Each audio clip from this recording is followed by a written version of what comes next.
పెద్దవాళ్ళు అయిపోయారు. ఇప్పుడు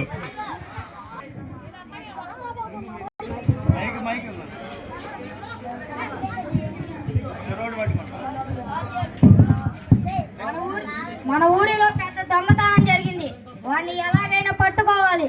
అవును సార్, వారి మధ్య పెద్ద పెద్ద దొంగతనం చేస్తున్నాడు. వాడిని ఎట్టగైనా పట్టుకోవాలి. పట్టుకుందాం పదా.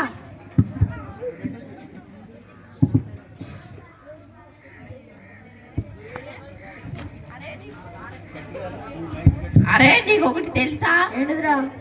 రాజేష్ పోలీసులు అరెస్ట్ చేశారంట్రా. ఎందుకురా? డబ్బు నగలు దొంగతనం చేశాడంట్రా.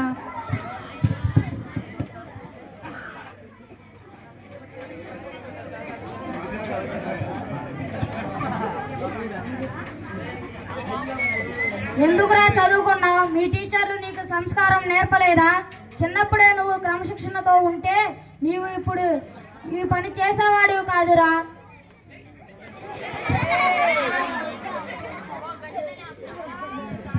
అయ్యా అయ్యా అయ్యా, మా అబ్బాయిని కొట్టకండి. దొంగతనం చేస్తే కొట్టకుండా ఏం చేయాలి? దొంగతనం చేస్తే ఎన్ని సంవత్సరాలు జైలు శిక్ష పడుతుందో తెలుసా మీకు?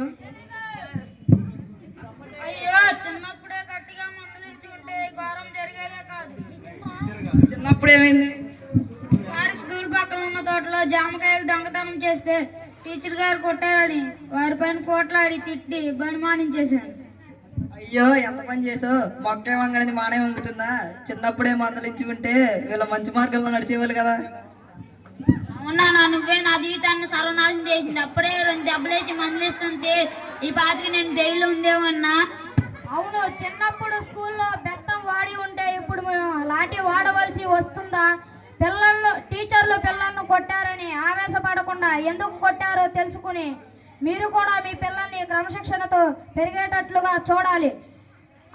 పిల్లలు, విద్యార్థులు, తల్లిదండ్రులు ఆలోచించుకోండి. బెత్తం